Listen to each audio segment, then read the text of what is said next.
Graça, paz e alegria. Esta é a segunda mensagem que nós temos para conversar sobre o livro de Eclesiastes. E eu continuo insistindo, isto é conversa. Você participa na área de comentários, enviando seu testemunho, suas observações e as suas perguntas, para que nós possamos crescer e entender mais a respeito desse livro da Bíblia que nós estamos conversando nesse estudo devocional, nessa sequência que temos de mensagens no Compartilhando na Web.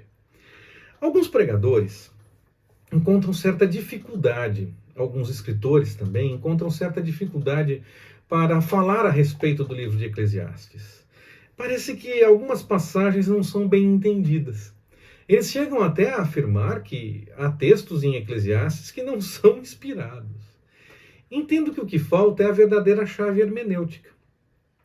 Aquela de ir buscar o texto no que ele quis dizer, na sua origem, e trazer para um entendimento nos dias atuais. Fazer o texto ser entendido nos nossos dias. Ele queria dizer algo naquele momento. O que ele queria dizer? Será que é simplesmente a interpretação da forma como nós entendemos hoje? A língua é viva, ela passa por alterações, ela passa por mudanças, palavras mudam, exemplos mudam, as situações podem não ser mais entendidas dependendo do tempo que se passou, usando determinado exemplo. Então, o que o texto queria dizer naquele tempo? Qual era a intenção do autor naquele momento? De repente, nós temos hoje um exemplo para comparar que é um pouco diferente, mas que diz exatamente a mesma coisa que o autor queria dizer naquele momento, quando escreveu Eclesiastes. Eu entendo que é aí que alguns falham, não conseguem entender o que o texto queria dizer na origem, tentam entender como se ele estivesse dizendo literalmente alguma coisa para nós hoje. E, claro, o texto tem algo literal a nos dizer, mas ele tem algo literal comparado com o que ele queria dizer originalmente. Não dá para eu dizer que o texto fala o que eu quero, o que eu entendo. Eu preciso entender o texto, saber o que o autor queria dizer daquele texto. Senão vira simplesmente mera opinião. Senão vira um texto novo, vira algo que eu quero, algo que eu gostaria que fosse. Eu preciso saber o que o texto realmente queria dizer e entender corretamente aquilo que o autor tinha para nos dizer.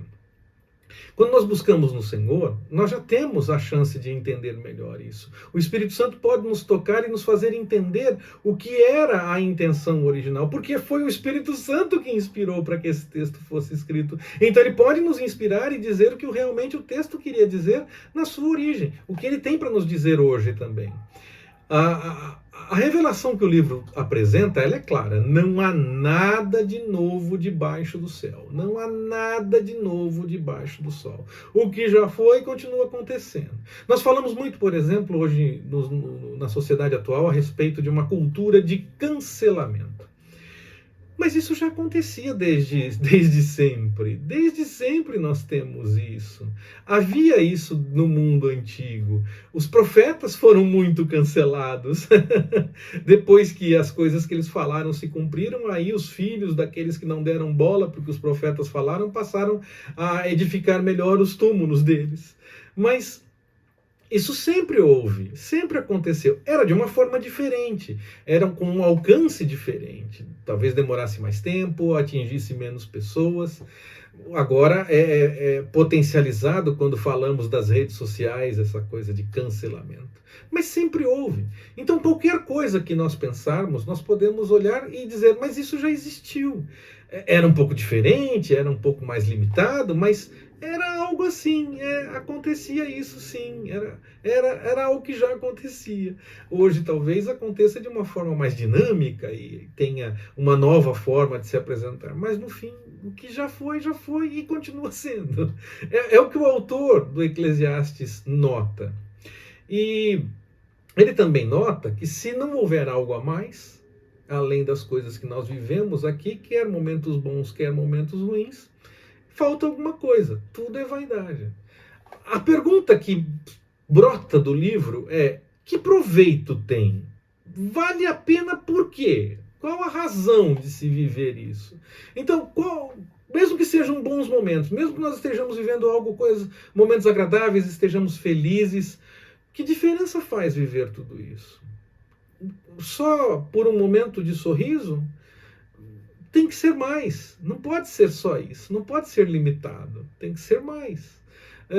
Estou vivendo um momento super complicado na minha vida, quantas dificuldades eu estou passando. Qual é o propósito de você passar por tudo isso? Quando José foi preso no Egito, primeiro ele foi vendido como escravo, depois preso injustamente e esquecido na prisão. Na primeira chance de poder sair da prisão, ele foi esquecido e ficou mais 2 anos ainda. Qual era o propósito de tudo aquilo? Deus estava moldando o caráter de José. Havia uma razão para ele passar por tudo aquilo. Qual é a razão para passarmos por tantas dificuldades? O Senhor tem algo a nos ensinar. No mínimo, é para que nós possamos dar testemunho de que Ele esteve conosco durante a dificuldade e quando a situação se resolver, que nós possamos também dar testemunho de que o Senhor resolveu. A sabedoria humana, a capacidade de encontrar algo que faça realmente a diferença, não é capaz de dar resposta ao proveito de tudo o que nós vivemos. Nós podemos chegar muito além do simples por que eu estou passando por isso, então começar a dar explicações, mas nós não vamos conseguir explicar tudo. Nós não vamos conseguir chegar ao total, porque o fim dessa situação, quer momentos alegres, quer momentos complicados, é o cuidado do Senhor, é a direção do Senhor, é o propósito que Ele tem para a nossa vida. Então, mais do que simplesmente se preocupar com as coisas que nós vivemos, quer momentos bons, quer momentos ruins, nós devemos nos preocupar com a vontade do Senhor, com o querer do Senhor e fazer a vontade dele em todo o tempo. Notar o agir dele em todas as coisas, tanto nos momentos bons como nos momentos ruins. Alguns estudiosos entendem que o livro de Eclesiastes foi escrito muito depois de Salomão. Porque tem algumas palavras, já começa a falar em aramaico e essa coisa toda nesse original. Bom, pode ser que esse original que se tem notícia não seja o primeiro original, não é? Pode ser que existisse em outra forma de escrita e vindo do hebraico mesmo e depois ele foi minimamente ajustado. Pode ser. Mas eu não vou por esse caminho. Não vou brigar com essas coisas. Para mim, o texto realmente ele tem o formato final através de um editor, de um redator, durante o exílio, logo depois do exílio babilônico. Mas a origem do texto é Salomão, na minha opinião. Ele começou, ou ele escreveu boa parte desse texto, ou ele escreveu coisas que inspiraram alguém a fazer uma leitura e escrever o que temos no livro de Eclesiastes a partir da orientação do Espírito Santo. Alguma coisa Salomão deixou, sim, preparado e pronto para que pudéssemos ter contato com o livro de Eclesiastes.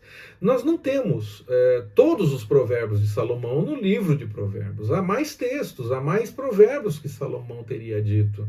Não estão todos no livro de Provérbios. Então, pode ser que ele tivesse outros tantos provérbios que, quer com tradição oral ou quer escritos, esses provérbios podem ter dado origem ao livro de Eclesiastes. Então, para mim, Salomão iniciou ou a escrever ou a passar o devido conhecimento, e ainda que tenha tido um redator, um editor que tenha colocado o ponto final bem posteriormente, já até na época do exílio ou depois do exílio babilônico, eu entendo que a origem é o que Salomão tinha apresentado. Então, ele para mim é o autor.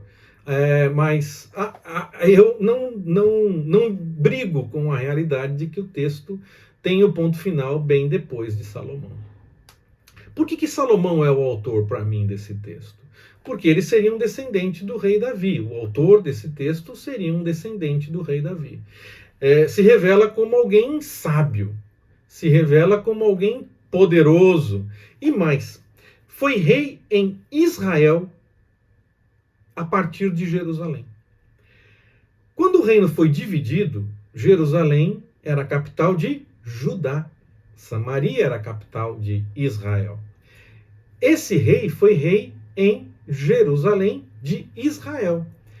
Descendente de Davi, que foi rei em Israel, a partir de Jerusalém, nós temos 2. Salomão, descendente direto, e Roboão, que por um tempo foi rei de Israel a partir de Jerusalém. Depois, todos os outros que foram reis em Jerusalém foram reis de Judá, porque Israel tinha capital em Samaria. Então eu acredito que o texto é sim de Salomão, mas para mim o próprio texto revela essas coisas. ele revela que Salomão está por trás do texto, ainda que outra pessoa tenha terminado de escrever. Então, essa tese de que outros provérbios havia e alguém tenha escrito o livro a partir desses outros textos, desses outros provérbios de Salomão, ela é bem interessante, na minha opinião. Ela parece ser mais adequada para o livro de Eclesiastes. Não seria um texto que Salomão teria escrito totalmente, mas que foi escrito a partir de uma inspiração do que Salomão deixou como provérbios, como ensinamentos e tudo mais. Eclesiastes acaba nos lembrando que a força vai embora, que o movimento, por mais agitado que sejamos, diminui, que a coragem passa por algumas mudanças e que isso é uma grande bênção. Mas como? É tão bom ter o vigor da juventude. Muitos não conseguem desfrutar dessa realidade da velhice, de chegar até um tempo da velhice. Então é uma bênção também poder notar essas mudanças no seu corpo e notar que o tempo está passando. É uma grande bênção. Nós não podemos nos descuidar da busca pelo Senhor, quer enquanto mais jovens, quer quando mais velhos, se o Senhor nos permitir chegarmos à idade mais avançada. É melhor buscarmos desde a mocidade para empenhar também todo esse vigor que nós temos para as atividades nas coisas do Senhor, servindo ao Senhor, trabalhando na obra do Senhor. E aí manter isso, claro, durante toda a vida e mesmo durante a velhice, se o Senhor nos permitir chegar até lá. O pregador, ele teria dado algumas instruções. Esse pregador de Eclesiastes, ele deu algumas instruções. Ele buscou com sabedoria ajustar os devidos provérbios, o que remete mais uma vez a Salomão, com o texto base, com o texto original. O texto de Eclesiastes mostra muito isso. Ele mostra que há sim um redator, um editor que não se revela, não diz quem é, mas ele aponta para buscar o entendimento das coisas a partir de algo que o rei de Israel tinha para apresentar. E esse rei, entendo, seria Salomão. A preocupação do livro de Eclesiastes é que nós devemos tomar cuidado com a mera ação por agir, fazer apenas por fazer. Há tempo para todas as coisas, há tempo para estudar, há tempo para trabalhar, mas só estudar, só trabalhar, só escrever, de fazer uma coisa só, não há proveito, diz o livro de Eclesiastes. É necessário que haja realmente um proveito para o que nós estejamos fazendo, que seja algo importante. Nós não podemos fazer simplesmente por fazer, simplesmente por continuar. Devemos fazer porque o Senhor tem uma obra para a realizar a partir da nossa tarefa, porque o Senhor nos chamou para executar aquilo. Nós precisamos tomar cuidado com o mero ativismo, com o fazer por fazer, porque nos acostumamos a fazer e porque estamos fazendo simplesmente porque, já é assim mesmo, vamos continuar. Não! Devemos sempre buscar a orientação no Senhor, buscar sempre nele a direção, para que possamos fazer realmente da melhor forma e também obedecendo a esse chamado do Senhor. Só fazer por fazer é enfado e canseira, não resolve nada. Nós temos que ir além disso, devemos buscar a orientação do Senhor. Então nós buscamos a orientação do Senhor no falar, no agir, no estudar, no trabalhar, no lazer, nos momentos alegres, nos momentos complicados. Em todas as coisas nós buscamos ao Senhor. Sem buscar ao Senhor, viver qualquer coisa é vaidade. É sem razão, é sem motivo. É necessário que estejamos sempre buscando a vontade do Senhor, seguindo o comando dele, seguindo a orientação que ele nos apresenta. E aí, deixar o caminho errado quando for necessário, para ir na direção da vontade do Senhor, para que nós possamos fazer as coisas simplesmente como Ele quer. Há coisas que nós fazemos e que parecem que não são erradas, e que talvez não estejam erradas mesmo. Aquelas que são erradas mesmo, pode ser mais fácil notar, ainda assim muitos fazem.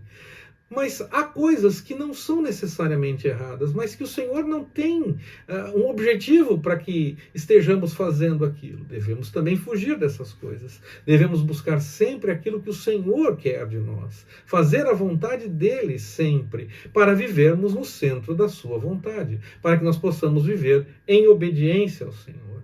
Buscando realmente para além das coisas que nós fazemos aqui. Nós desfrutamos de momentos alegres e vivemos também momentos complicados. Mas mais do que os momentos alegres e complicados, nós vivemos tudo isso buscando a vontade do Senhor. A melhor coisa que nós fazemos é buscá-lo em obediência. Buscar a vontade do Senhor, vivendo realmente aquilo que Ele tem como melhor para nós, desde os nossos dias, para que nós possamos, buscando as coisas do alto, experimentar para além das coisas que acontecem aqui. E desfrutar melhor das coisas que nós vivemos por aqui, mas sempre com a orientação do Senhor, sempre fazendo a vontade dele, senão nós vamos comer do fruto proibido, nós vamos pecar, nós vamos fazer aquilo que não agrada ao Senhor. Nós devemos fazer tudo o que Ele nos permite, tudo o que Ele nos permite ter, tudo aquilo que Ele deixa vivermos. Nós devemos experimentar as coisas que o Senhor tem para nós, viver todas essas coisas, mas sempre buscando a vontade dEle, buscando a orientação dEle, vivendo, buscando o que é melhor do Senhor, porque senão é só fazer por fazer. E na nossa vida não é fazer por fazer, é fazer para a glória do Senhor. Que Ele nos abençoe. Forte abraço, até mais, permitindo o Senhor.